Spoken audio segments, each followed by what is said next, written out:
Okay, so I want to go over this paper, which is called the Ultra-High Throughput Clinical Proteomics Reveal Classifiers of COVID-19 Infection. I want to go over this one, and I also want to go over the role of Galactin-3 and Galactin-3 binding protein in venous thrombosis. So this is going to be a somewhat of a long video, so please bear with me. But the reason why I want to go over this is that whenever you get diseases or undergo some sort of cellular signaling shift in your body, usually, I shouldn't say usually, but oftentimes we can see some sort of physiological consequence. So for instance, sometimes you can get sick, or you can become inflamed, or you could hit puberty, or you could just some change that is happening to your body. Very often, or all the time, there is going to be some sort of change in your proteomics, there's going to be a change in the profile of different proteins that you are expressing within your own body. So, but you have, thousands of proteins in your body, and they're always changing a little bit. So it makes it very difficult, or it's a very noisy field in order to see what differences are statistically significant when you go from one person to another for a particular physiological change. So for COVID-19, one thing that we would really like to do is have a reproducible experiment that can go through the different proteins that all these people are experiencing and try to plot it against the severity of COVID-19. So in other words, we want to find proteins that seem to be common in the disease progression and in the increasing severity of the disease. So with this particular paper, the ultra-high throughput clinical proteomics reveal classifiers of COVID-19 infections. So ultra-high throughput. So throughput is the amount of samples or the amounts of experiments that you can do at the same time or simultaneously. So ultra-high throughput would indicate that you can do a lot of experiments at the same time, which would be very good during a pandemic when you have all these samples that need to be analyzed, right? So, and proteomics, this would be the measurement and study of the protein profiles of whatever sample you're dealing with. So, in this particular case, it is dealing with blood or plasma. So, let me go through the graphical abstract and then we can continue. So, for this, and this is why I love Cell, because Cell forces them to create a graphical abstract, which I think is absolutely brilliant. Anyways, COVID-19 patients are categorized into different levels of severity. So there is a way to quantify how severe the disease is. And then they take blood samples from these patients, and then they put it into the semi-automated sample preparation. So we'll have robotics prepare the samples, or I should say, we prepare the samples partially, and then the robotics are going to do the rest of the work. And then after the robots handle all those samples, it goes through high flow chromatographic gradients. So for lack of a better term, this would, or to simplify this, this is a method by which we can take a sample and separate the proteins based on chemical characteristics of the protein. So this liquid chromatography, since we have so many proteins, that is way too much to just throw into this mass spectrometry machine. So we have to separate the proteins out based on chemical characteristics first, and then after that initial separation, we can run mass spectroscopy on those individual or those separated samples. So we do the semi-automated sample preparation. We separate partially the proteins, and then we take those separated portions and put them into a mass spectroscopy unit, which then will measure. It will measure the amount, measure the sizes. Basically, it separates based on the size or the mass of those protein fragments, and then we can recreate what proteins are being upregulated or in higher concentrations and which proteins are in lower concentrations. And if there is a link between the severity of the disease and the protein expression, then we can we can plot that and then use those as possible diagnostic tools, or it can also teach us how the disease might be progressing within the body. And so, and one of the reasons why I want to go over this paper is because the role of Galactin-3 and Galactin-3 binding protein.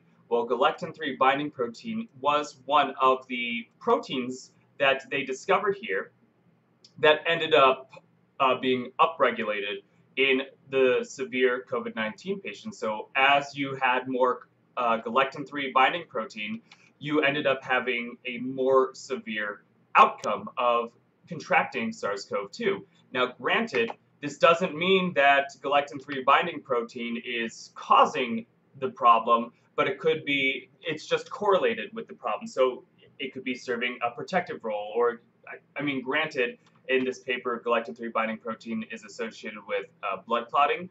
Regardless, we'll get to that. We'll cross the bridge when we come to it. So, in brief, so this Christoph V. Messner and others present a standardized, low-cost, ultra-high-throughput platform for serum and plasma proteomics designed for clinical use and applied to a cohort of hospitalized COVID-19 patients. They identified 27 potential biomarkers that are differentially expressed depending on the severity, the WHO severity grade of COVID-19. So there was a severity grade, or a way to quantify how severe the COVID-19 is, and they're using that to plot the severity versus the protein levels.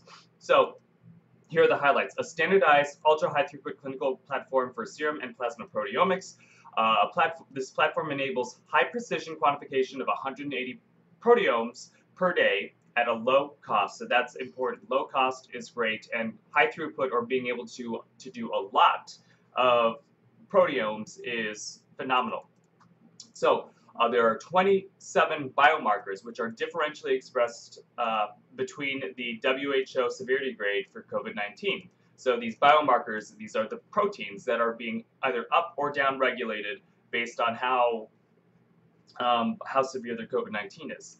The biomarkers include proteins not previously associated with COVID-19 infection. So this is always good to hear, is that when there are new biomarkers, this can elucidate different pathways that might be activated or not. So with that, let's begin. So I will skip the summary. So the ongoing SARS-CoV-2 pandemic has highlighted the pressing need for technologies that can accelerate our understanding of emerging diseases in order to, one, find markers that define disease severity. So markers. So we use biomarkers very frequently as clinical tests to warn us if there is another disease that is going on. So for instance, an example would be C-reactive protein, or CRP. If we take a blood sample and we look at the CRP levels, that could be an indicator of inflammation that is happening somewhere in the body. Or we could take a sample of the spinal fluid, or sorry, not the spinal fluid, the cerebral spinal fluid, and if that cerebral spinal fluid will have the light chain, shoot, I forgot the exact name of it, but there's a protein that is on the axons of the nerves, and if you see that protein in the cerebral spinal fluid, then what ends up that warns you that there is some sort of nerve damage that is taking place that is destroying the axons, and so that could be an indicator of, say, what would the word be? Just brain damage from concussions or things of that nature. Anyways. They are doing this to help find the markers that define disease severity. So if you can find a marker that is warning you that you will have a very severe outcome of COVID-19, that will be very beneficial for helping treat that person before it becomes a bigger issue. And they might also have a prognostic value, or they could define a specific phase of the disease. So if these markers are coming up and down depending on whether you are, if the virus is active in your body, or if it's the immune response, or if you are completely healed, or if you are in the process of healing, you can undergo these proteomics profiling, this protein profiles more throughout your disease progression, and this can alert your clinical staff that you are on the mend or you're getting worse at the time, which could, help them determine whether or not you get sent home or not, especially during a pandemic when we have only so many hospital beds. Maybe it'll be better to send people home when we get the protein profile saying, oh yes, you are on the mend and you are very, very likely going to heal within the next few days. So we can send you off now because we know that you are going to be better. So, and this can help identify preventative strategies, and to 3, discover therapeutic targets. So remember, when these proteins are being up or down regulated because they are playing some role in the disease progression, and they could be aiding in the disease, or they could aiding in fighting the disease, or they could be aiding in making the disease much worse. So this can help us discover therapeutic targets if we know what proteins are associated with what cellular signaling pathways are associated with disease severity. We could then look into those cellular signaling pathways and try to find drugs that either inhibit those pathways or benefit those pathways in order to help us get a better clinical outcome. Anyways, these currently PCR-based diagnostics can be implemented and scaled quickly. So PCR is the detection of the viral genetics within the body. So we are doing that now, and they can be implemented and scaled quickly. Well, I wouldn't. The United States is a little slow at scaling that, so I wouldn't say that this generalizes very well. But let's say it does scale relatively quickly compared to other types of diagnostic tools. But this does not provide information about the severity of the disease as well as likely illness trajectories. So just because you have a PCR test doesn't tell you how severe the disease is going to be. Granted, I would do a slight counter argument that with the number of PCR cycles that you do, so when you run PCR, you are actually duplicating the amount of genetic material over and over again. And so the number of duplications can be an indicator of how many, it can be an indicator of how many or how much genetic material was in your sample, right?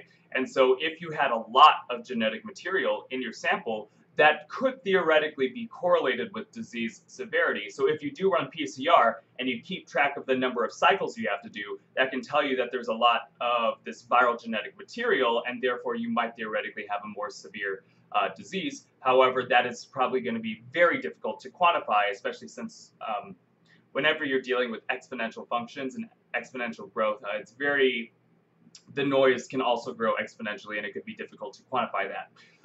Regardless, furthermore, conventional biomarker as well as serological assays, and this would be a test on the blood of some form. These depend on affinity reagents such as antibodies. Developing these takes time and requires prior knowledge of epitopes and the disease mechanisms. So the epitopes are the areas of the cell or the areas of the antigen that the antibody will bind to. And so if you do not even know the structure of the disease that you're working with, you can't really develop these antibodies very, very easily. Or I should say, you can't really standardize the development of those antibodies very easily. Anyways, the disease mechanisms. Oh, and the disease mechanism. So indeed, the host response to each viral infection is significantly different, specifically as several viruses can evade the host immune system.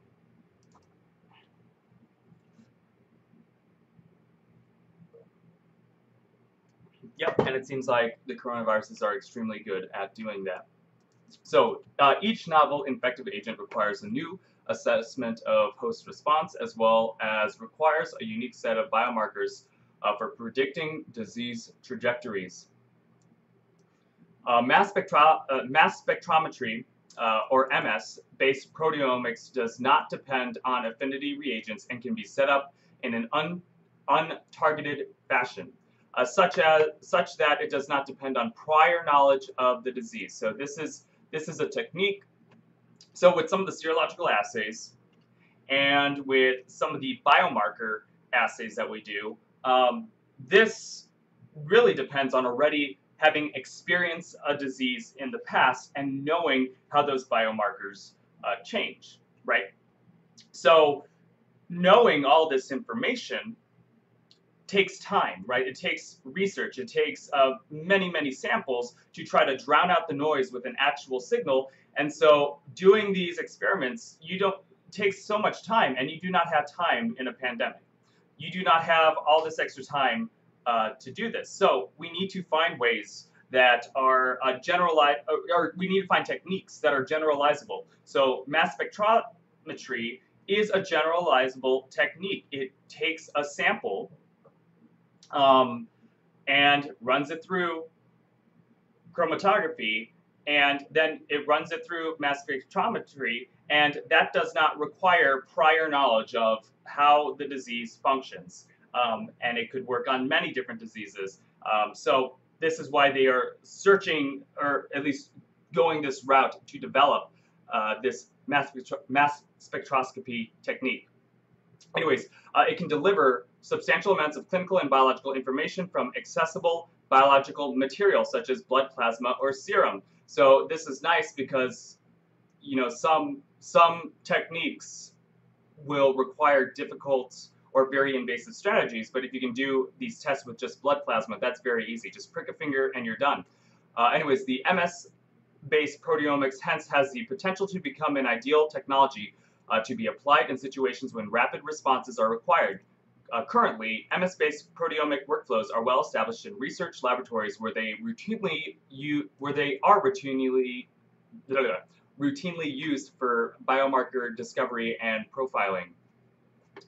Increasingly, MS-based proteomics is also entering regulated clinical and diagnostic environments. It has the potential to yield complex and predictive biomarker signatures that support clinical decision making. So this is great. So if we're using these mass spectroscopy or MS machines in order to find, discover, and quantify these biomarkers, this could play an extremely good role in clinical applications at helping diagnose people. And then also making decisions. So if you find certain biomarkers that are associated with a complication to a drug, then you might not want to prescribe a specific drug to someone because you see, based on their biomarkers, oh crap, you are probably going to have a side effect or an inadvertent side effect to this prescription. Therefore, we should not give this prescription to you. We should give you another one that does not affect this particular biomarker. Anyways, it can do that as well as enable the prediction of patient trajectories through machine learning methods with data sets of sufficient depth and size. So yeah, with using big data and using machine learning, we could start to predict what types of diseases you are going to end up getting, or what type of pathologies you are going to end up getting based on your biomarkers earlier. So I mean, some people might not want this to happen, but this is the direction that the clinical world is going. However, in clinical practice, its potential is yet to be completely realized. For routine applications, MS-based proteomic methods must combine precision, reproducibility, and robustness. So these are important. Precision, being able to get the same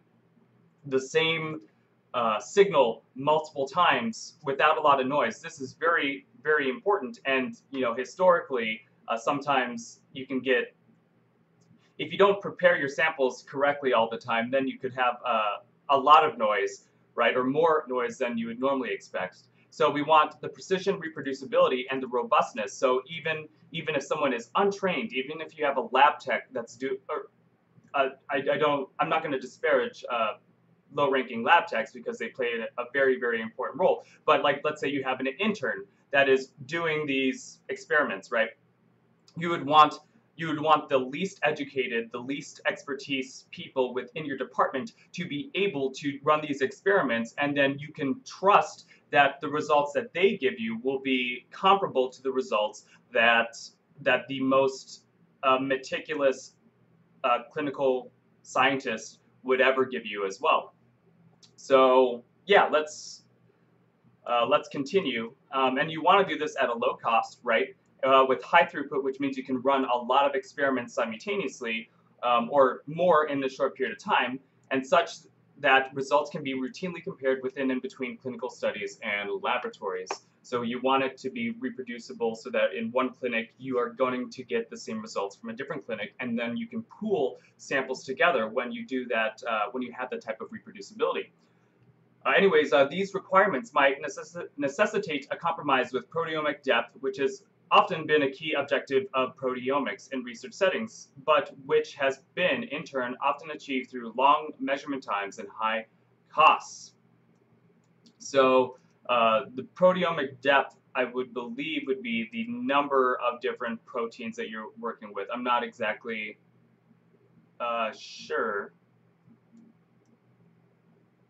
Yeah, I don't know exactly what jargon this is specifically, but anyways, which has often been a key objective in proteomics in research settings, but which has been in turn often achieved through long measurement times and high costs. So in order to get this very, I would say, a very in-depth, that's what I think is going on, a very in-depth proteomics profile often requires a very significant amount of time. So that's problematic in the clinical sense.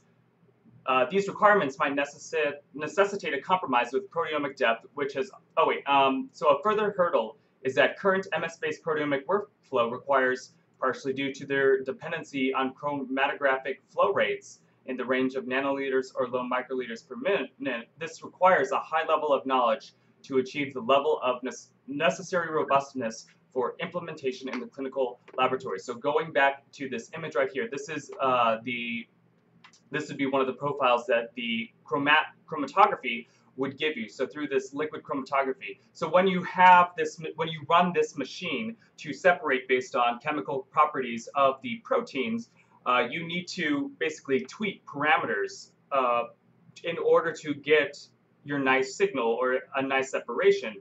And this requires a lot of expertise, which would not necessarily be good in the clinical setting, because you have all these small laboratories or small clinics throughout the country, and a lot of them, you know, haven't been at a university for, you know, over 10 years, right? So to have this level of biochemical expertise is really asking too much from people at this time. You would have to start with their schooling very early to do this, and granted, we don't have that ability right now. So this is one of the hurdles that we need to address. But here they present a redesigned high throughput MS platform that enables the cost-effective, which is less than 10 euros, for consumables being, you know, the different reagents, chemicals, plastics that they use for every experiment. They can do it in a cost-effective way, and it can be an in-depth analysis of disease susceptibility and progression in patients, as well as the biomarker discovery. So this is not just for SARS-CoV-2 that this would be useful. This could also be very useful for other pandemics that happen, right? And then also, you know, genetic or autoimmune diseases, that could also play an important role as well. Anyways, our platform is optimized at all steps from sample preparation, chromatography, and data acquisition and data processing in comparison to existing research pipelines. So it includes a semi-automated sample preparation workflow that scales to high sample numbers through the use of liquid handling robots. So yeah, robots are coming for our jobs, right? And minimum hands-on time, and includes effective strategies to, minimum hands-on time, and includes effective strategies to mitigate longitudinal batch effects. So these longitudinal batch effects would be like as you go from one batch to another, and you keep on doing these things, you might end up with some bias that is introduced into the samples that way. So you want to minimize that. So it also makes use of short gradient high flow liquid chromatography, So which is a technology that is the basis of several FDA-approved clinical assays, and this is applicable to high-throughput proteomic experiments. Using this approach, we were able to reduce measurement to 3-minute gradient lengths, inter-runtime to 3 minutes or less, as well as the use of flow rates of 800 microliters per minute, thereby substantially increasing sample turnover and reducing costs while increasing stability and precision. So this is basically saying they were able to do this liquid chromatography this very quickly, and by doing this section very quickly, you are able to get rid of a lot of the time and then move on to mass spectroscopy very quickly. So so we first benchmarked the platform on a cohort-based epidemiological study. Generations got, okay, let me,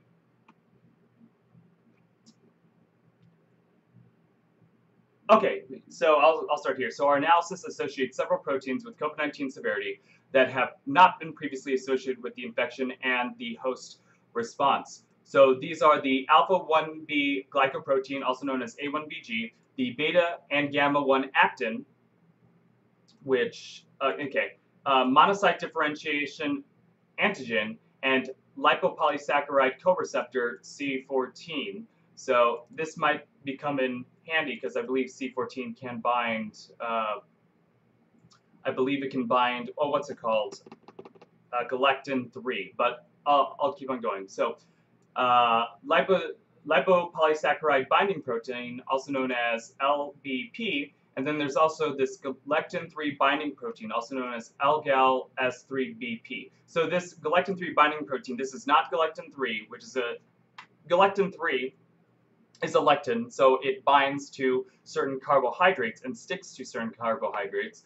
But this is Galactin 3 binding protein, which is a binding protein that binds to Galactin 3 to elicit some form of response. There's also LRG1, Serpina 10, APOC1, GSN, and transferrin. So this transferrin is also might also play a very important role as well. Transferrin being associated. Well, we also know that the ferritin levels are higher in patients with severe COVID-19. So ferritin would be sequesters the iron in the body. So transferritin also being upregulated could also be an indicator of something going on. So, but the one that I want to focus on is this Galactin 3 binding protein because it is associated with clotting. And actually, I should say this transferritin might also be associated with clotting as well, but we'll run into that later. So here we have the flow, the workflow, right? So they receive and check samples, they store at -80 degrees, and then they go through all of this workflow, and then they put it into this liquid chromatography, and then with 5-minute gradient, and then we have the swath acquisition, and then it gets, this is put, basically this is the workflow. If you want to look at it, you can. Here, they freeze the samples, then they pipette the samples into the microwell plates. These microwell plates go into this robotics, liquid handling robotics, which can confer a lot of reproducibility and speed to the experiment. And then it gets run through liquid chromatography, and then it gets separated out into the different samples. And then these different samples then get put into the mass spectroscopy, where then they get a bunch of data. And then this data gets crunched, and then this crunching of data will help identify what proteins are up or down regulated based on the severity of the disease. So let us scroll down. And if you want to read this paper, you can. I'm not going to go over all of this. So here we can see an example of the types of data that we're getting. So here we can see there are some genes that, as you get more severity, they can theoretically or possibly become upregulated. So here we can see there is a general uptrend. Granted, the individual proteins in of themselves might not be able to have that much, or they might not be very, very statistically significant, but the whole point is you can combine the signals for each of these proteins, and then this can give you a comprehensive or a more robust demonstration of how severe, or how it can give you a more robust prediction of how severe the disease is going to be. So here you can see many people, there was an upregulation of this A1BG, this ACTB, this C1R, but here we have a nice color-coded example where let's say you have no oxygen support, and here you have the relative log intensity. The blue means it's lower, the red means it's greater, and as you can see, as you become more and more critical, all of these were the, how do I phrase that? All of these were the protein concentrations that ended up increasing as the disease severity increased. So here you can see that they're generally blue, and then they become more and more red as you move this direction. And these areas were the proteins that ended up getting downregulated. So here they look redder than their average, and then you can see they become more and more blue as the disease is more severe, depending on what sample or what patient they're dealing with, right? So, and here is an example of each of these. Basically, each one of these plots will be associated with each one of these rows of this graph that you see here. So here it's just showing all the samples, and so you can see as severity for these are the upregulated ones, which are the ones over here. You can see the concentrations are generally going up for each of those graphs, right? So one of the ones that I want to point out is this LGAL S3BP. And there's also some that are downregulated as well, but I don't know those very, very well. So what I will do now is go down to, they did have a chart with the proteins of interest. So let me see. Okay, here. So these are the proteins which are differentially expressed depending on the COVID-19 severity. So if you want, every single one that is upregulated, they have a quick synopsis of why it might be associated with the disease, and then they also give the references. So here is, I think CD14 would be an important one. So CD14 primarily displayed by the monocytes and macrophages and can be released in a soluble form. CD14 is also produced by the liver, primarily involved in the recognition of bacterial lipopolysaccharides, and this is just a type of signal that your cells can recognize, and you end up going into a very pro-inflammatory state whenever your cells recognize this lipopolysaccharides. So its upregulation might be indicative in immune response and dysregulation by SARS-CoV-2. CD14 has also been implicated in a broader spectrum antigen response and lung inflammation. Upregulation of CD14 expression levels in monocytes was previously reported upon SARS-CoV infection, which is the original SARS, and then cytokines can induce the release of soluble CD14, and production of soluble CD14 in the liver is induced by interleukin-6. So keep this in mind, interleukin-6 will cause the production of CD14. So I need to also mention that a lot of these proteins are associated either upstream or downstream of interleukin-6. So here is the Galactin-3 binding protein. And so this is usually upregulated in viral infections, and it promotes inflammation. And it has also been shown to induce interleukin-6 expression as well. So keep that in mind, interleukin-6, this is one of the pro-inflammatory cytokines. So this is upstream. This can induce interleukin-6. So for example, with this CD14, this is downstream, so interleukin-6 can increase the production of CD14. However, this Galactin-3 binding protein has been shown to induce interleukin-6, so this is upstream of that. So with that, what I'm going to do is, I think I should read the conclusion if they had one. No. So I think I'm going to move on from this. If you want, you can read this paper for yourself, but I've already gone over this more than I want to. So what I want to go over next is the role of Galactin-3 and Galactin-3 binding protein in venous thrombosis. So what is venous thrombosis? This is clotting of the veins. So thrombosis is a term for blood clotting, which occurs inside a blood vessel. And a common type of venous thrombosis is a deep vein thrombosis, which is a blood clot in the deep veins of the leg. So let's avoid getting these when we can. So the role of Galactin-3 and Galactin-3 binding protein in venous thrombosis. So key points. We determined the localization of Galactin-3 binding protein and Galactin-3 and their role in promoting venous thrombosis and the leukocyte endothelial cell interaction for the first time. So the leukocytes, white blood cells, and the endothelial cells, these are the surface cells of the vein, right?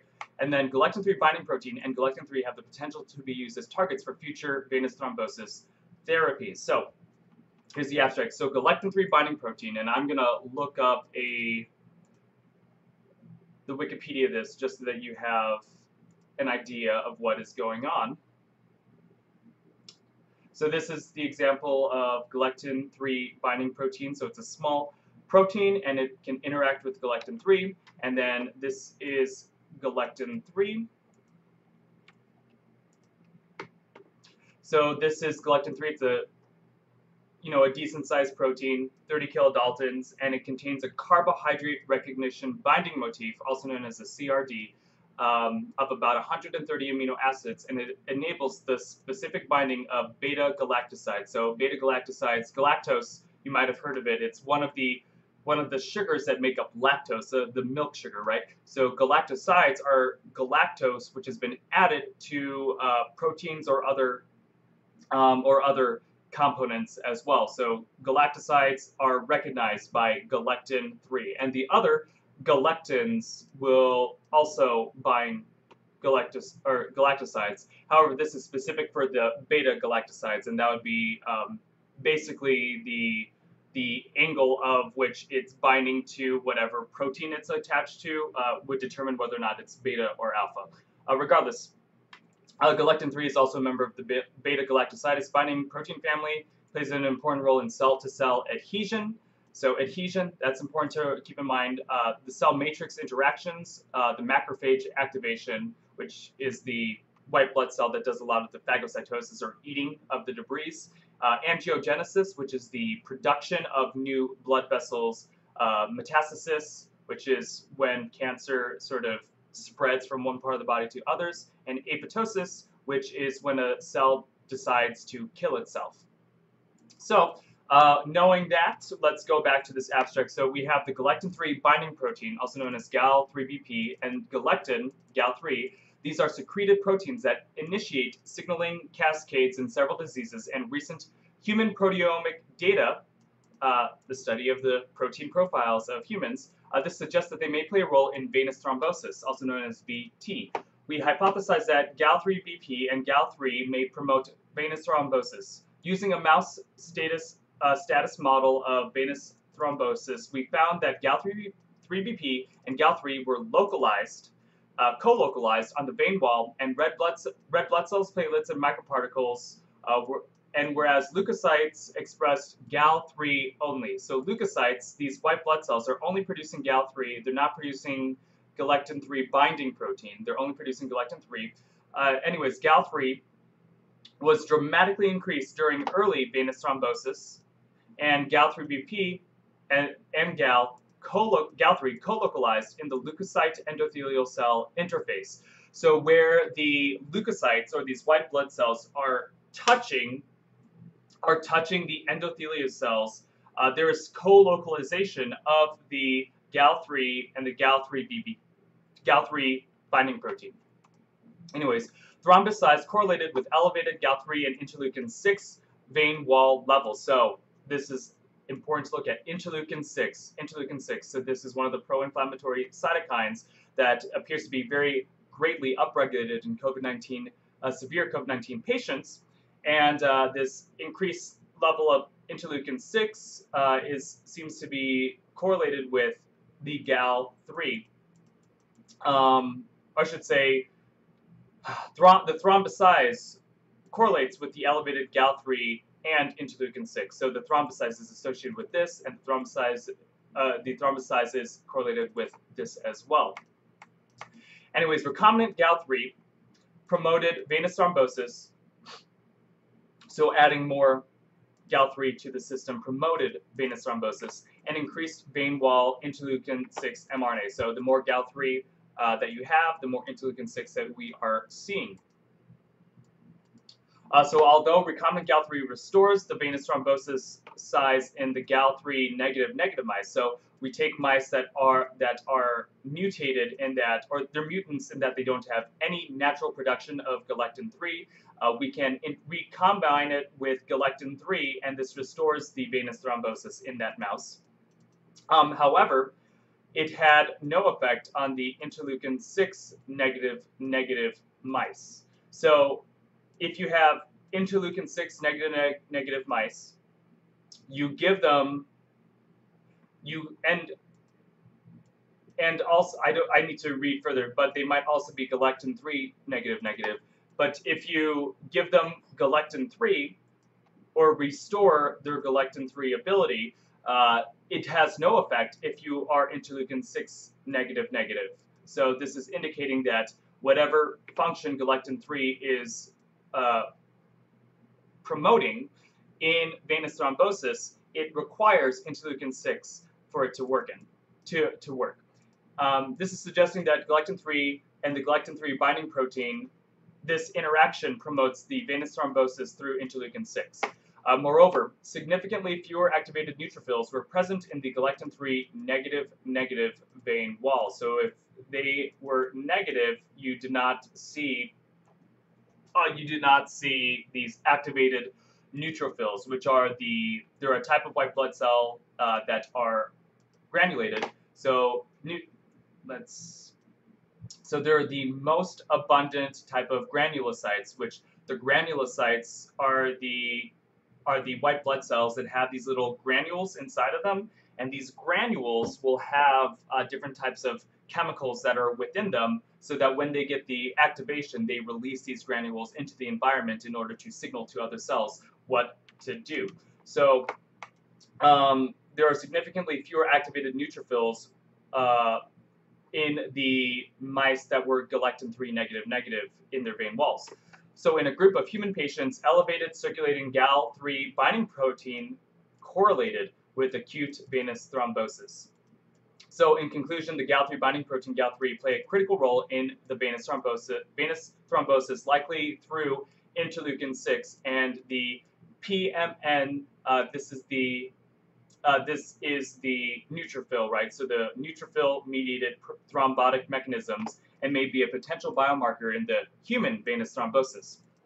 So, introduction. In the United States, an estimated 900,000 people are affected by venous thrombosis or pulmonary embolisms annually. Causes for venous thrombosis were originally identified to be blood stasis, the blood not moving that quickly, the hypercoagulability, and changes in the vein wall expression of procoagulant adhesion molecules. So, however, in the 1970s, inflammation was added as a contributing factor to venous thrombosis. It is not treated, if not treated acutely, the venous thrombosis pulmonary embolism is a morbid and life-threatening condition, and the CDC estimate that as much as 30% of people affected will die within 1 month of their initial diagnosis. Not good. So the current standard treatment is anticoagulation therapy, but this carries significant bleeding risks. Intracranial hemorrhage occurs in 1.15%, so intracranial hemorrhaging that is within the brain occurs in 1.15% of patients receiving anticoagulation therapy each year. So with a case fatality rate of 13%. So if you're one of the 1.15 who is receiving anticoagulation therapy and you end up getting intracranial hemorrhaging, 13% of you will die. So therefore, it is imperative that continuous methods for safe, cost-effective therapies for venous thrombosis be established. So yeah, we do not want to do this anticoagulation therapy and then end up resulting in people getting having a very high risk for bleeding out or just having blood uh, escape the cell or escape the vessels easily. So we need to have some ability to uh, create blood clots, right? Anyways, Galactin-3 binding protein, also known as Gal3BP, this is a 16 to 19 kilodalton protein, and its receptor ligand, which is Galactin-3, which is about a 35 kilodalton protein. These are secreted proteins that can interact with each other to promote cell-to-cell adhesion and initiate pathological, pro-inflammatory, and signaling cascades. So these are supporting cell-to-cell adhesion. They are helping some cells stick together for whatever purpose they want to perform. And they are, this Galactin-3 binding protein, I need to also mention, this is often anchored to the cell membrane, so it often has an anchor, which then will affix it to the cell membrane surface. And so this is usually stuck on the cell surface, and this Galactin-3 is usually secreted, floating around, but they can interact with each other to promote cell-to-cell adhesion and initiate pathologic pro-inflammatory signaling cascades. And then I also need to mention that this Galactin-3 binding protein can also, how do I phrase that? This Galactin-3 binding protein can also be cleaved and separated from its anchor and then be floating around in the solution as well. So both Gal3BP and Gal3 are found in most normal adult tissues, mainly in the epithelial and the myeloid amoeboid cells. So what are the myeloid cells? These are the bone marrow cells, and the amoeboid, I don't remember. Let me look up cells. These are the white blood cells. Oh, I shouldn't look that up. Oops. These are the cells in the body that look like amoebas, which I believe they would be just locomotive eukaryotic cells. Regardless, let's keep on going. So, but to our knowledge, they have never been previously explored in the platelets, the red blood cells, the microparticles, the vein walls, and the venous thrombosis, which are all critical elements that participate in venous thrombosis. Gal3 was found within the nucleus, the cytoplasm, cell surface, and extracellular space as a monomer, multimer, or it is fragmented as a result of enzymatic cleavage. So this is all over. Gal3 is all over. It can get into everything.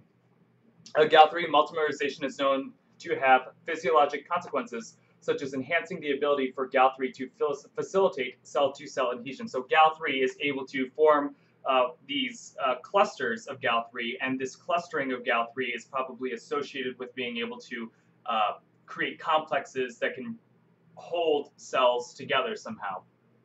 So Gal3BP and Gal3, in both its monomeric and multimeric forms, are thought to play pathological roles in a number of diseases such as cancer and rheumatoid arthritis. So in cancer, Gal3BP and both Gal3 monomers and multimers contribute to metastasis by promoting cell-cell adhesion. So exogenous, let me look up metastasis one more time just to make sure. Yeah. So exogenous Gal3 administered intravenously to mice or directly to cultured cells in doses intended to mimic the amount of circulating Gal3, which is observed in patients with inflammatory diseases.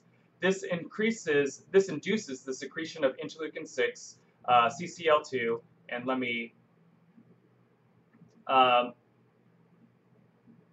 this is known as, well, shoot. CC motif chemokine ligand 2. So it's just another chemoattractant that helps bring in monocytes close to it. So, and that's another type of white blood cell. And the mouse version of the human, MCP1 and tumor necrosis factor alpha. So this is when you add Gal3 into patients or into mice, you end up increasing these cytokines within the mouse. Both cell-to-cell adhesion and inflammation are mechanisms deeply involved in venous thrombosis. The importance of interleukin-6 was recently highlighted in the context of venous thrombosis in the same animal model and was used in the present work. So, sorry, I can't pronounce that. Wojcik, I apologize, and others showed that neutralizing interleukin-6 significantly reduced venous thrombosis through reduction in CCL2. So, by neutralizing interleukin-6, you end up reducing this CCL2, which is going to prevent those monocytes from migrating to that area as easily. And by preventing that migration from happening, you end up reducing the venous thrombosis. So although Gal3BP and Gal3 have been shown to be important in a number of diseases, their role in venous thrombosis has yet to be investigated. So in prior studies from our laboratory, high levels of Gal3BP were detected in procoagulant circulating microparticles from patients with venous thrombosis. So these findings led us to investigate Gal3BP and Gal3 to define the role they play in venous thrombosis. We hypothesized that Gal3BP and Gal3 promote venous thrombosis, and the purpose of the study was to determine, 1, whether or not Gal3BP and Gal3 are prothrombotic, 2, the location of Gal3BP and Gal3 in solid tissue, and 3, the pro-inflammatory properties of Gal3BP and Gal3 during venous thrombosis, and whether the induction of interleukin-6 through Gal3 promotes thrombosis. Whether Gal3BP and Gal3 are associated with venous thrombosis in humans. So, let's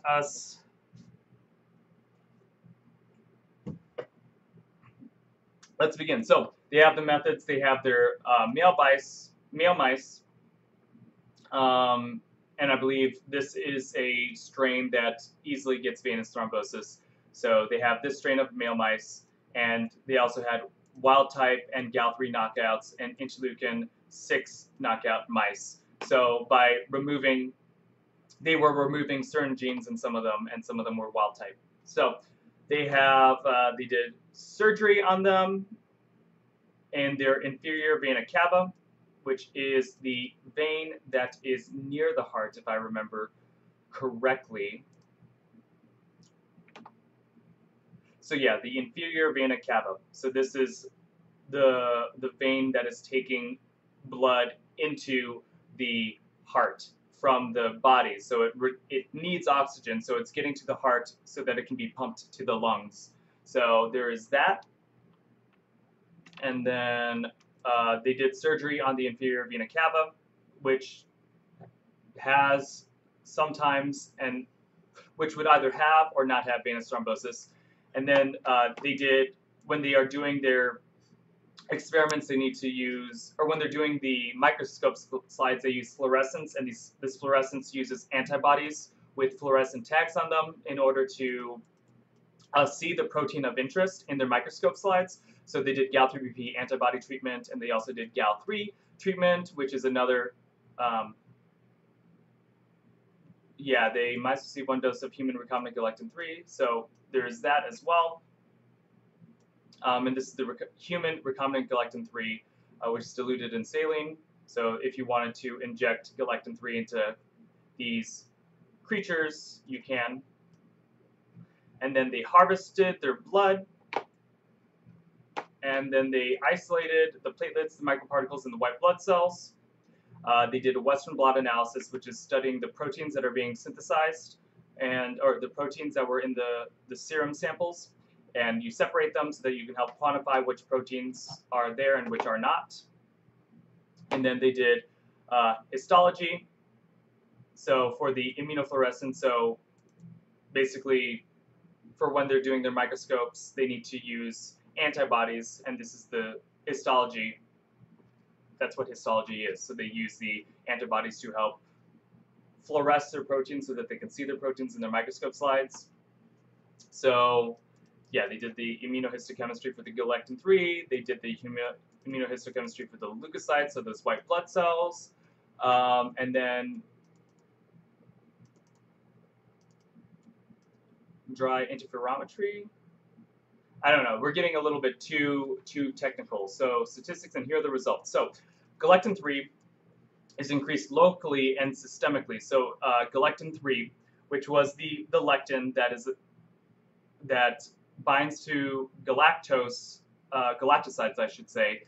This is increased locally and systemically during venous thrombosis. So you get more and more of this Galactin-3, both at the site of the or nearby the venous thrombosis, and also systemically throughout the entire body. You seem to have more of this Galactin-3 during venous thrombosis. And also you have your, for the red blood cells, the Galactin-3 BP and the Galactin-3 were detected in venous thrombosis and non-venous thrombosis samples. The Galactin-3 binding protein levels did not significantly vary. So the Galactin-3 was the one that was varying more. Granted, the Galactin-3 binding protein was being localized differently, but at least its expression and production doesn't seem to be greatly affected by venous thrombosis. Normally, in this model, granted with SARS-CoV-2, remember this paper we were talking about, it's a very pro-blood coagulation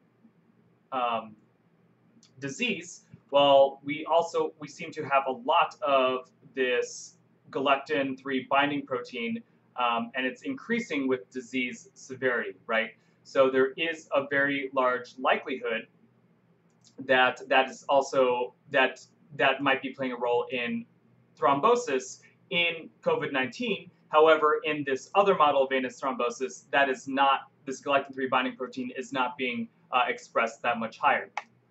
So, or statistically significantly higher. The Galactin-3 binding protein levels did not significantly vary.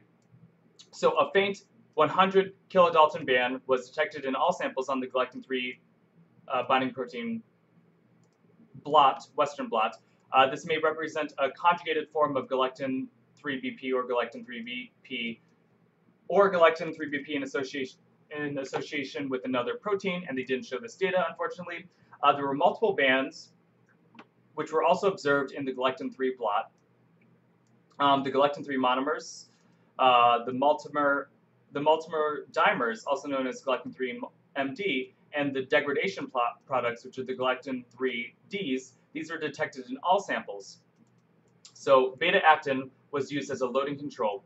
Individual lanes represent our red blood cell lysate, or when you take the red blood cells and you explode them in some way, that is the red blood cell lysate, and this is from a single mouse where they did that. So I would presume that they did a centrifugation. I should read the materials more, or the methods more, but they're basically taking the red blood cells and lysing them or destroying them so that they can run the cytoplasm through these blotting techniques, or through these gels. So for the red blood cells, we have when there isn't venous thrombosis, and when there is venous thrombosis, you can see Galactin-3 binding protein maybe increases, maybe not, but it is present in the red blood cells. It is not present in the white blood cells. It is present in the platelets. It is present in the MPs, which are, wait, oh man, I don't know, I don't remember what microparticles, yeah. So it's in the microparticles. Galactin-3 binding protein is in the thrombus, which, if you have a thrombus, that has to be venous VT positive for the whole thing, right? And then in the inferior vena cava, Galactin-3 binding protein, you see it all the time as well. So, and this is the Galactin-3 mature. Let me look at this. The Gal3 monomer. Okay, yeah. So yeah, this right here is Galactin-3. So let me see. Oh yeah, so I went through the Galactin-3 binding protein, but we can also see we have Galactin-3s in certain concentrations as well, and then they use actin as the standard, right? So then they quantified it here, and you can see when there is no venous thrombosis versus when there is venous thrombosis. And so here the Galactin-3 BP, oops, I'm sorry. So here you can see with the Galactin-3 BP, let me view large, let's see if that helps.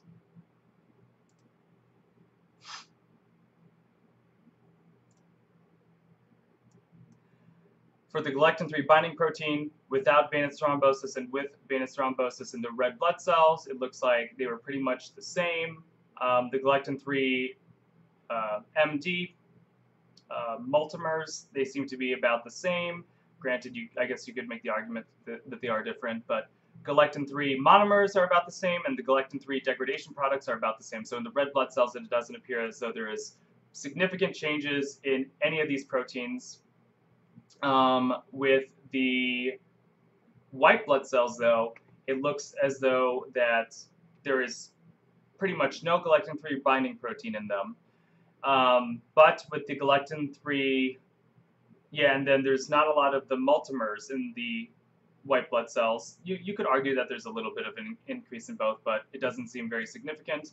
And then with the Galactin-3 multimers, maybe there is an increase a little bit when it comes to being in a thrombotic state. And then the Galactin-3 monomers, there's definitely a large increase in that particular protein. So there's more Galactin-3 being produced in the white blood cells when there is thrombosis going on. Okay, so for the Galactin-3 binding protein in the platelets, there seems to be no difference with them. With the Galactin-3 multimer, seems that there might be an increase. Well, actually, that looks like an increase. There is an increase in this multimer, which would indicate that when you go into thrombosis, you end up getting you end up going into how do I phrase that? These Galactin-3 multimers are forming, so the Galactin-3 is finding ways to cluster together somehow when you are undergoing thrombosis. So I should see if there's an effect of iron on that. Regardless, I mean there should be, because transferritin and ferritin levels interact with Galactin-3, so that might be something that needs to be looked at. So anyways, we have the Galactin-3, actually I need to look back again. So what is so Galactin-3M is the monomer. So the monomer really, in the platelets at least, also goes up significantly. So the multimer, what does MD stand for? Multimer dimer. Okay, so the multimer dimer definitely also seems to decrease, right? Oh wait, no, increase. So, okay, the spacing between these isn't exactly kosher with me. So with the Galactin-3 monomer, the multimer, that goes up. The Galactin-3 multimer dimer seems maybe goes up. It looks like it might. And then the Galactin-3 monomer definitely goes up in the platelets. That, you know what? I think is this missing something? I feel like there's this extra graph here, and I can't figure out what that is for. Is that the 1, 2, 3, 4? Yeah, there's these extra graphs at the end of some of them, and I can't understand it that well. Yeah, extra graph here and an extra. Okay, whatever. Let's keep on going. So that's in the platelets. Doesn't matter too much. Here in the microparticles, it looks like Galactin-3 binding protein actually goes down. So somehow it goes down there, and then the Galactin-3 multimer dimer, that definitely goes up significantly, it looks like, and the Galactin-3 monomer also goes up in the microparticles. And then here we have in the thrombus, and we can't really test between no thrombotic or prothrombotic when it comes to the Galactin-3, because if you're not prothrombotic, you don't have a thrombus to test it on. So we have some Galactin-B, and we also are Galactin-3 binding protein, and we also have some, or a lot of Galactin-3 monomer in the thrombus itself.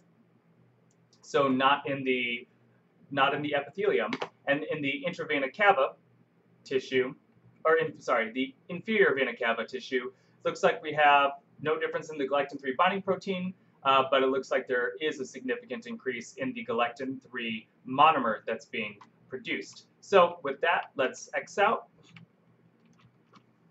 and go here. So the white blood cells, so only the Galactin-3 was detected. Galactin-3 monomer, Galactin-3 multimer dimers, and the multimer trimers were detected and upregulated in the venous thrombosis group. The Galactin-3 monomer trimers, the Galactin-3M trimers were present in non-venous thrombotic conditions. So there's a twofold increase, and considerably lower levels were found in the venous thrombosis. So individual lanes represent the white blood cell lysate pooled in 5 mice. So that was these white blood cells. So here we have these red blood cells associated with this. We have the white blood cells associated with this graph. So the platelets, I've already gone through all of this. So with that graph. And here's the vein wall expression, and this is using the mRNA that is being produced. And it looks like for when you initiate venous thrombosis, it looks like there's no difference in the vein wall Gal3BP, but there is a significant increase in the Gal3 that is being produced, which is the Galactin-3. So should I go through all of these? I think I'm going to go down to, oh, and then they also, did experiments with interleukin as well. So I'm just going to go down to this image and this image right here, which I think are very important. So here we have DAPI, which is this is the microscope slides, and this is DAPI, which will detect the genetic material or the DNA of the cell. So the DAPI would tell you whether or not you have white blood cells or the nucleus of an endothelial cell. So here we have white arrows that are pointing to the white blood cells. And here, so let us read this. So here are these are the non-venous thrombosis images, right? So these are when there is no venous thrombosis going on. So here we have our DAPI, our DNA. Here we have the Gal3 binding protein, and as you can see, there's some Gal3 that is in the what's it called? The endothelial cells, and these are the red blood cells, and these red blood cells will automatically fluoresce anyway, so it's very difficult to separate them. But I believe the red blood cells also have the Gal3 binding protein, so they should actually fluoresce a little bit. But just keep in mind, this is a red blood cell right here. So anyways, when you merge and this is the Galactin-3 fluorescence, and so when you merge these images together, you can see that you have some degree of the Galactin-3 binding protein in green, you have some degree of the Galactin-3 in red, you have your red blood cells, and they're happy, they're not in a thrombus, they're not forming a blood clot, and then you also have these white blood cells, I believe, these DAPIs. So these white blood cells are just interacting happily, and there's no co-localization that's going on at all. Now, let's say you do end up going into thrombosis. Well, here we have an example of the area where there is not a thrombus. So, you don't get blood clots in your entire body, you have them in certain locations. So if you are undergoing thrombosis, let's look at a piece of venous tissue that does not have a clot in it. So here we have our white blood cells. Here you can see our Galactin-3 binding protein that is in the cell wall of the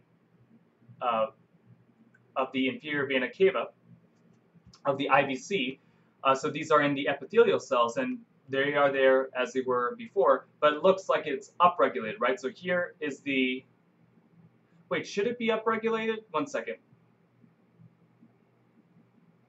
It looks brighter, but I thought they said that it wasn't supposed to be brighter. Maybe, okay, well, let's keep, it looks brighter to me, but maybe it's not actually brighter. And here you can see the Galactin-3, and when you combine it, you can see that the blood cells, they are not in a thrombus, right? They're just still flowing like they should be.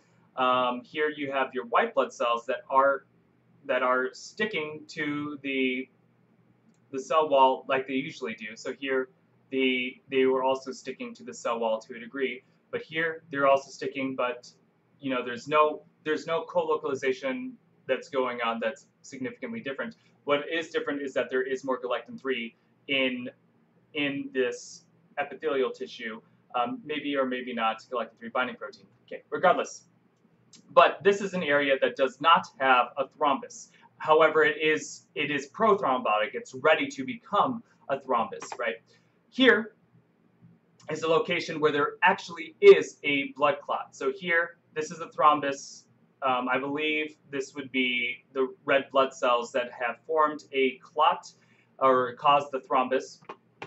And here you can see these are the white blood cells, and the white blood cells have nuclei, which is why they stain with DAPI. And here you can see the Galactin-3 binding protein is being localized into certain areas. And here you can see the Galactin-3 is also being localized into certain areas. And then here you can see that these white blood cells are now infiltrating into the epithelial cells. So they literally are going into the venous tissue, and they are basically sticking in between where you have this co-localization of the Galactin-3 and the Galactin-3. So yeah, they are, and you can see this in the darkness of those other of these images. So with that, I'll read this. So, and here they're saying the red blood cell fluorescence is predominantly non-specific autofluorescence. That might be due to hemoglobin or some of the fluorescent compounds that are within the red blood cells, so that might be why they are so bright.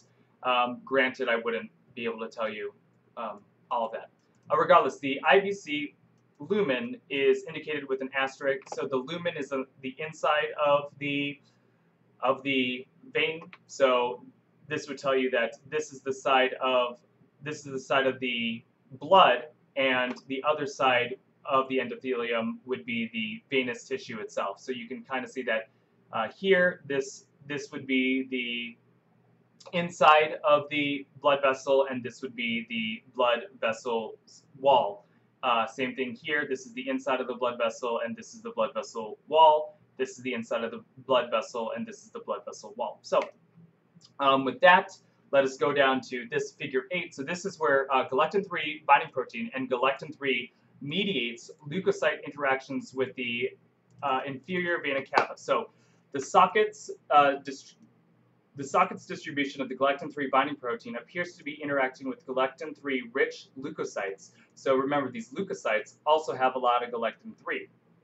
So the red blood cell fluorescence is predominantly non-specific. So these are, you know, the red blood cells, and they seem to be non-specific glowing. However, there is definitely some of the Galactin-3 and the Galactin-3 binding protein inside them as well.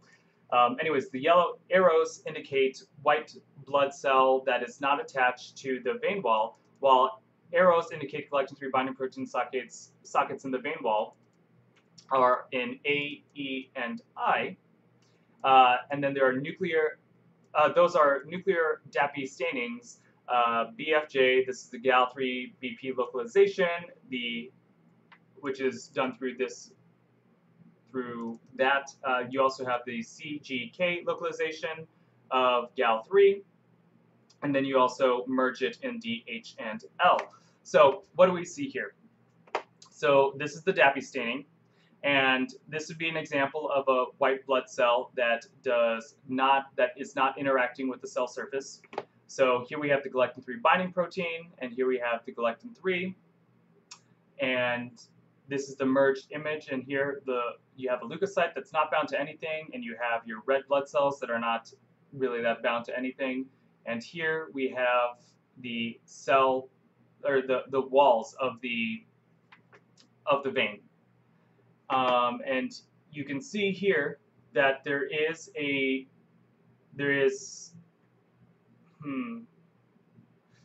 is this the nucleus of that might be the nucleus of the, of the vein wall. Regardless, just know that it's there, and it doesn't look like there's a lot of co-localization of Gal3BP and Gal3 going on here. But here, in this group of images, you can see that there is what is an E? I apologize, I need to read this again.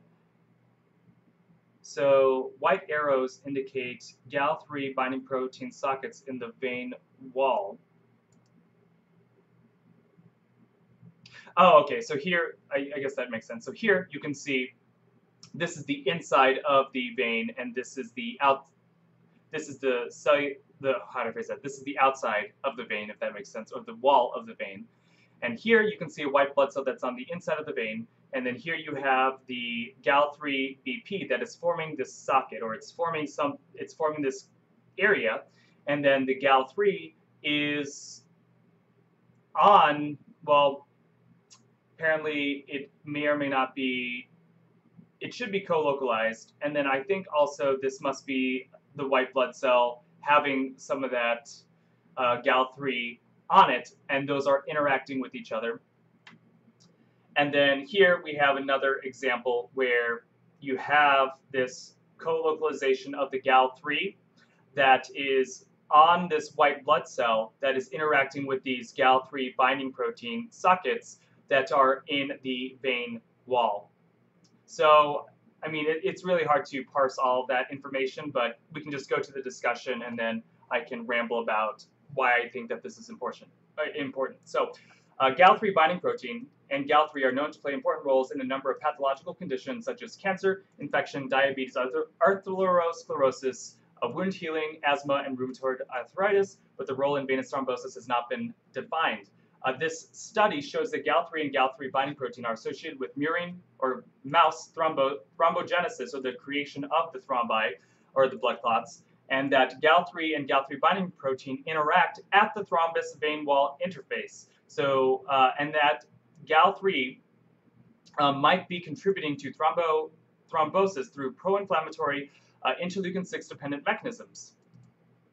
So our findings suggest that Gal3BP and Gal3 may be potential therapeutic targets for biomarkers in the human venous thrombosis. So what is being indicated to me is that this is the upregulation of Galactin-3 due to a prothrombotic state. That upregulation then helps encourage some of these white blood cells to interact with the vein wall. That interaction is encouraged, right? And so that encouraging interaction of them coming together ends up, how do I phrase that? That interaction of those things coming together ends up activating these white blood cells, these neutrophils, to start secreting interleukin-6. And the secretion of the interleukin-6 is then going to help form the thrombin. So going back here, or form the thrombus, not the thrombin, that's the enzyme. So going back here, this is when you have venous thrombosis going on within the cell. Here you see that there is no localization of the Gal3BP. However, there is more Galactin-3. So it's like they're getting ready, or it's getting primed for this thrombi to be formed. But when these white blood cells then start interacting and basically start pushing themselves into the venous wall, this is partially due to this basically the signaling, which co-localizes the Galactin-3 and the Galactin-3 binding protein, and then also the Galactin-3 on the what's it called? The white blood cell, the neutrophil, also interacts with the Galactin-3 binding protein, and then it basically shoves itself in there, and then this entire process, it then results in the release of interleukin-6. So this release of interleukin-6 would then result in these pro-inflammatory and also the pro-thrombotic factors to be released. So interleukin-6, I have another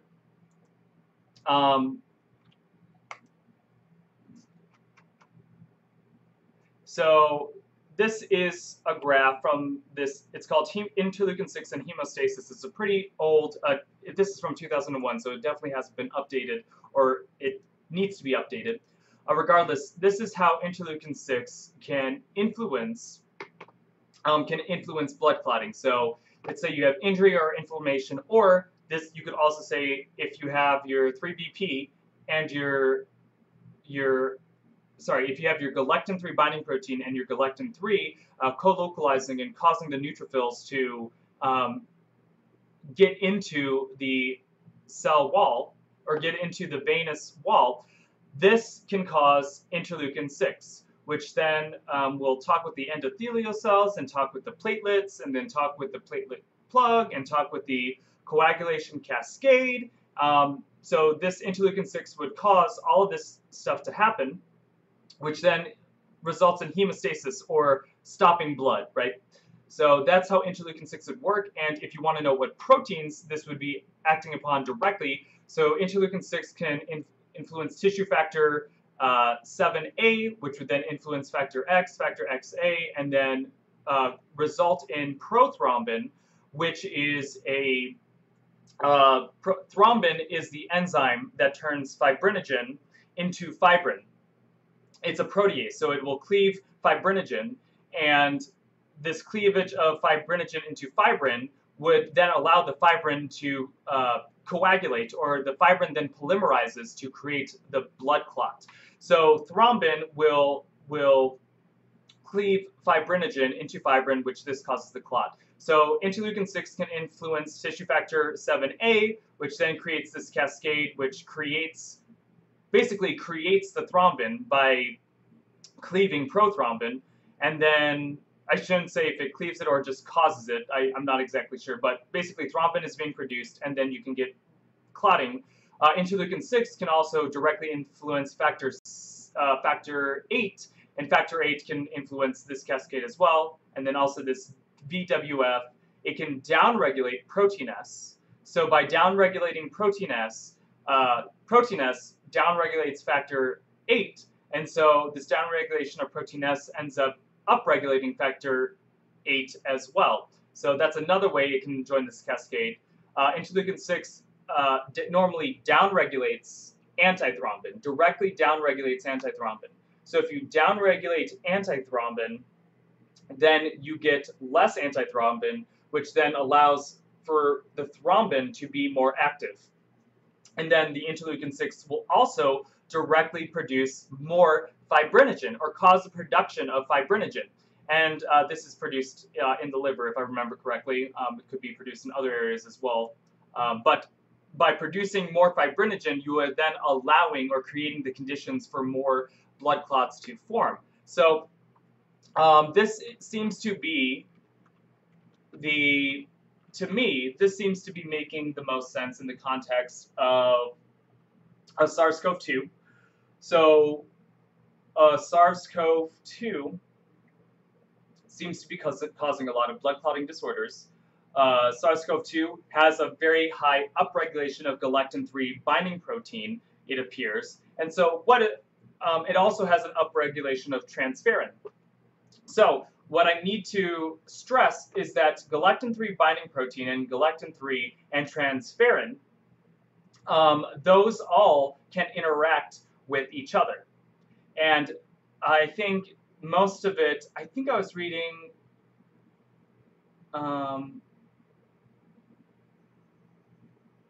yeah, I wouldn't be able to, was it this paper?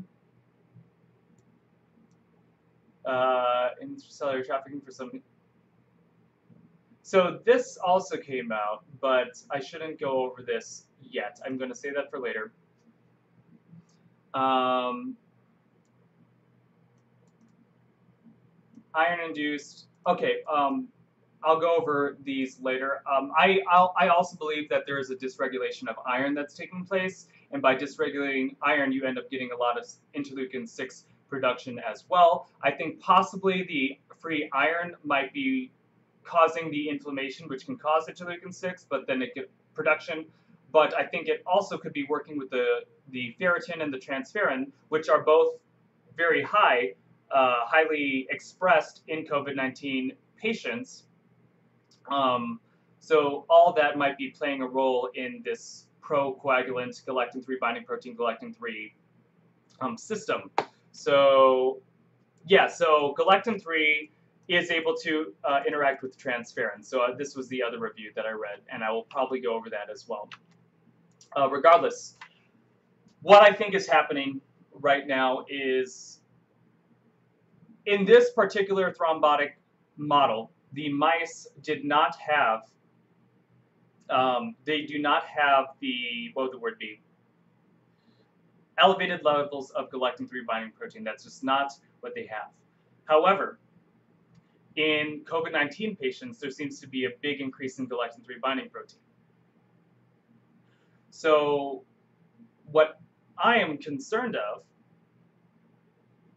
and I also want to make mention, I didn't say anything about this earlier, but I also did an alignment of Galactin-3 binding protein with the replicase machinery, or the RNA-dependent RNA polymerase of the SARS-CoV-2 and the original SARS coronavirus. And it looks like this section right here, this is the Galactin-3 binding protein on the top. This area where you see all these tyrosines, this particular pattern, this YRY and YPYs, those are implicated at being what are known as carbohydrate mimetics. They can mimic carbohydrates, and this could presumably have a role in them interacting with some lectins. So some lectins might theoretically be able to bind to these YRYs and these YPYs,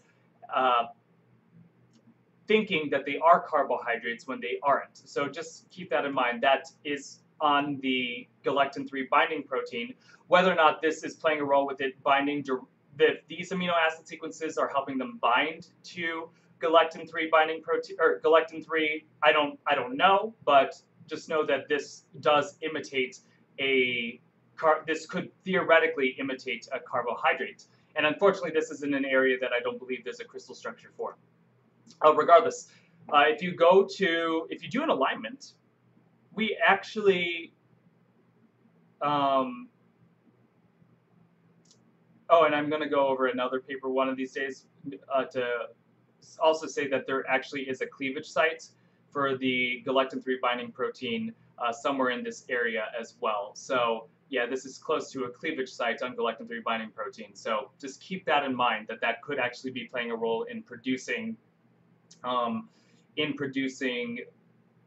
bits or pieces that are associated with mimicking carbohydrates. Regardless, so here we have the replicase machinery of SARS-CoV-2 and SARS-CoV-1, and they both have a very similar structure. I should say they both have a very similar amino acid sequence in this area. Now, what this would indicate to me is that there is a possibility, and one of these, tyrosine, arginine, tyrosine, this is a known lectin binding motif, or it's a known carbohydrate mimetic signal. So what this looks like to me is this is some conserved sequence that at least for the SARS coronaviruses, they conserved this, right? They conserved the sequence because it was important for some reason. Whether or not it's important for the reason of carbohydrate mimicry is definitely up for debate. No one's arguing whether or not it's up for debate, whether or not this is mimicking a carbohydrate. But what is intriguing to me is that it is similar enough to the Galactin-3 binding protein that it makes me start to question or think maybe this is in fact playing a role in either mimicking Galactin-3, possibly helping Galactin-3, possibly to help fulfill the role of Galactin-3, or Galactin-3 binding protein, which would then help recruit more Galactin-3 possibly. I'm not quite sure what any of this exactly means, but there is that possibility that this is probably trying to do a mimicking of Galactin-3 binding protein. However, that's getting a little bit too philosophical, and I might do another report on that later. But here, I lost my train of thought. I think what I was just, oh yeah, in the COVID-19 patients, they have a lot of Galactin-3 binding protein. It's getting upregulated somehow. So what this would indicate to me is this Galactin-3 binding protein just going to make everything sticky? So normally you have this co-localization that takes place. So here you see normally you have this co-localization that's taking place, and this is a highly, this is targeted, right? So we have this targeting that's going on that is happening only in the locations where there is a thrombus or where there is a blood clot. But with COVID-19 patients, especially the severe cases, they seem to be having these blood clots all over the body, right? So perhaps even in the lung tissues, you have all these pulmonary embolisms, which I'm a little concerned about those as well, because if you have all of this infiltration of these white blood cells into your veins, all of that pro-inflammatory responses and all of those white blood cells digging into your veins is going to compromise the structural integrity of those veins and presumably also the arteries. So if you have this happening, you're probably going to have a higher risk of embolisms. And I believe, let me look this up real quick. There was a person who was on Mythbusters who died recently. And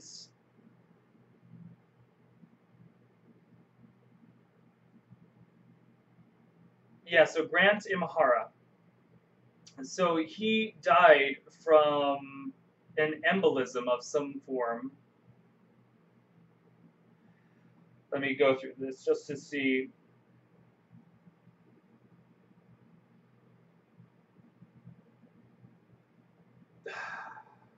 Let me just look up Grant Imahara.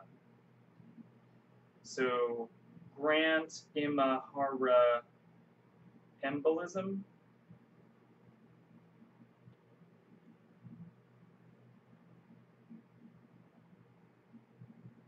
He died at 49, way too young. So I can't find it. I did read on one article that it was an embolism of some form, or at least something like aneurysm. And sorry, not embolism, an aneurysm. All of this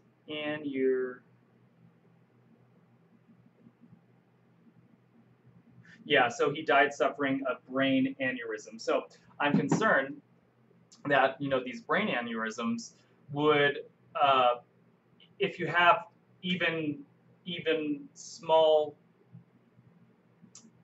not that serious aneurysms, the COVID-19 might be able to weaken the veins and weaken your blood vessels, which would help allow those aneurysms to basically rupture and then cause death.